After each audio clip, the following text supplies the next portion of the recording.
श्रीशैलेशदयापात्रं धीभक्त्यादिगुणार्णवं यतीन्द्रपवनं वन्दे रम्येजमातरं मुनिं रम्येजमातृयोगीन्द्रपादरेखामयं सदा तदा यतात्मसत्तादिं रामानुजमुनिं भजे। लक्ष्मीनाथसमारम्भं नाथयामुनमध्यमाम् अस्मदाचार्यपर्यन्तां वन्दे गुरुपरम्पराम्।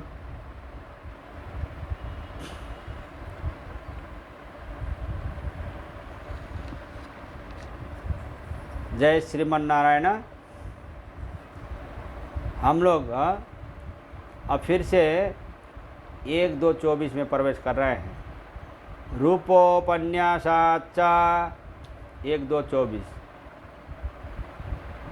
अग्निर्मूर्धा मु 2-1-4 इत्यादिना त्रैलोक्य शरीरोपन्यासाच परमात्मा इत्यदृश्यत्वादिगुणकाधिकरणं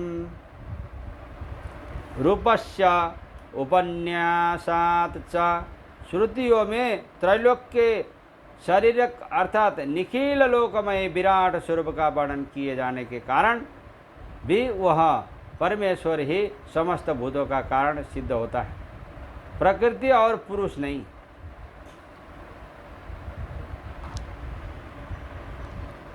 अग्निमूर्धा चक्षुषी चंद्र सूर्यौ दिशः श्रोत्रे वाग् विवृत्ताश्च वेदाः वायु प्राणो हृदयं विश्वमस्य पद्भ्यं पृथिवी ह्यस सर्वभूतांतरात्मा।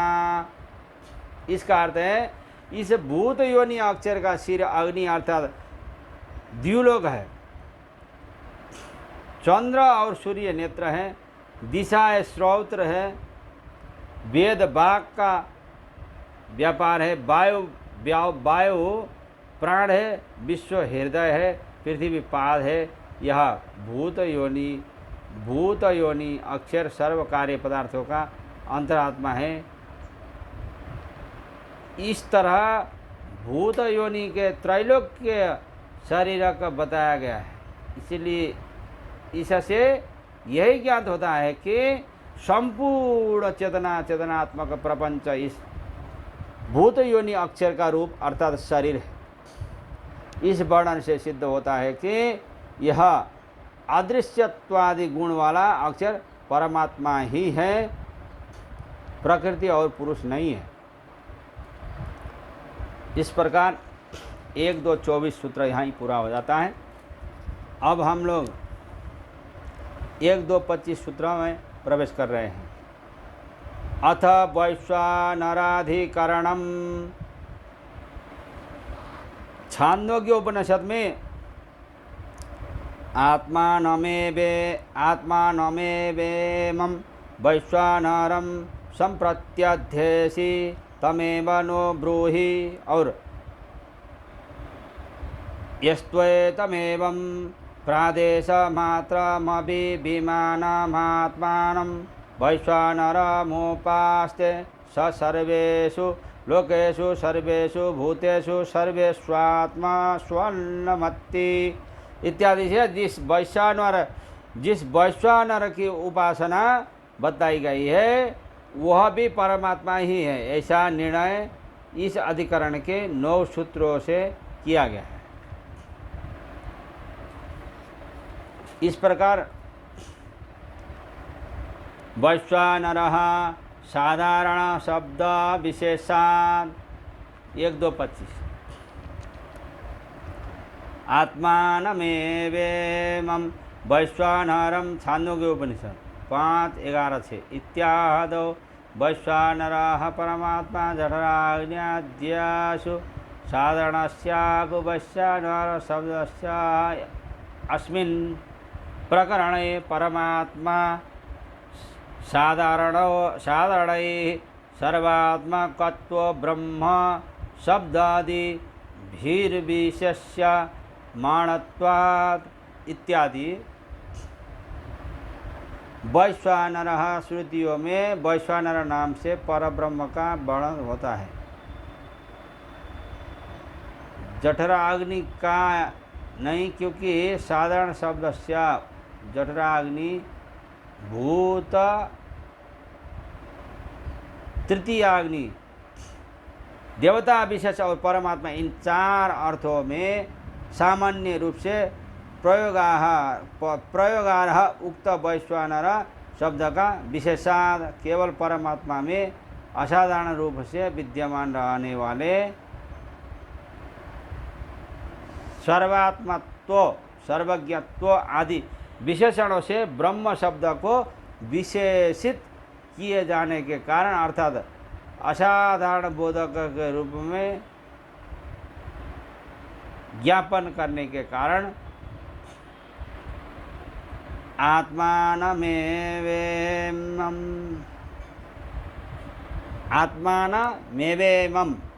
वैश्वानरम इत्यादि श्रुतियों में वर्णित वैश्वानर शब्द परमात्मा का ही वाचक है। क्योंकि इस प्रकरण के प्रारंभ में महर्षियों ने जिज्ञासा की है कि कौन आत्मा किम ब्रह्म, अर्थात हमारा आत्मा कौन है, वह ब्रह्म क्या है। इससे सिद्ध होता है कि परमात्मा ब्रह्म का वर्णन करने के लिए यह प्रकरण प्रवृत्त है। आगे आत्मानं वैश्वानरम कहकर आत्मा वैश्वानर की उपासना का वर्णन है। यहाँ पर सर्वत्र ब्रह्म पद के स्थान में वैश्वानर पद प्रयुक्त हुआ है। इन हेतुओं से विदित होता है कि यह वैश्वानर आत्मा सब जीवों को आत्मा बनाने वाला पर ब्रह्म ही है।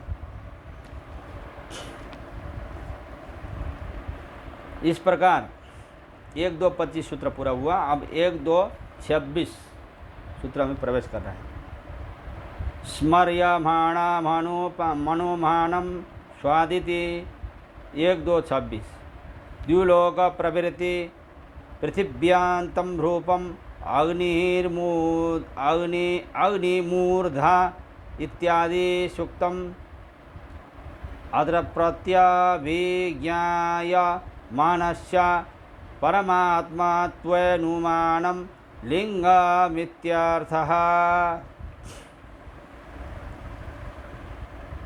स्वर्यमाणम स्मृति में जो विराट स्वरूप का वर्णन है उसका स्मरण रूप वह अनुमानम मूलभूत श्रुति के वचन का अनुमान करता हुआ वैश्वानर शब्द परमेश्वर होने के कारण होने का निश्चय कराने वाला है।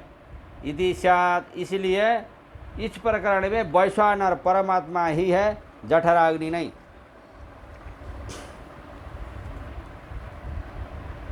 द्युलोक से लेकर पृथ्वी पर्यंत परमात्मा के रूप का वर्णन अग्नि मूर्धा इत्यादि श्रुतियाँ करती हैं। यह बात ऊपर बताई जा चुकी है।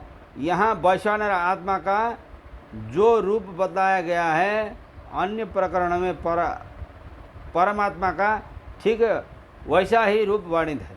वैश्वानर आत्मा के उसी प्रकार के रूप को सुनते ही विदित होता है।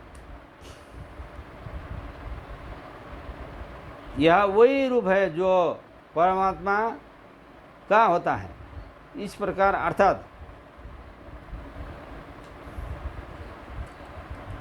प्रत्यभिज्ञा से गोचर होने वाला यह रूप वैश्वानर को परमात्मा सिद्ध करने के लिए पर्याप्त हेतु है। इस प्रकार से 1-2-26 सूत्र पूरा हो जाता है। फिर कल से हम लोग 1-2-27 से शुरू करेंगे। आज के लिए इतना ही। जय श्रीमन्नारायण, जय जय श्रीमन्नारायण। अस्मद्गुरु जय जय परम गुरु जय जय श्री सर्वगुरु रामानुज जय जय रामानुज जय जय इति जय जय श्री धरणीधर फणिपति जय जय षठ रिपु जय जय कारी सेनु जय जय श्री विश्वसेन मुनि सेनापति जय जय। जय श्रीमन्नारायण।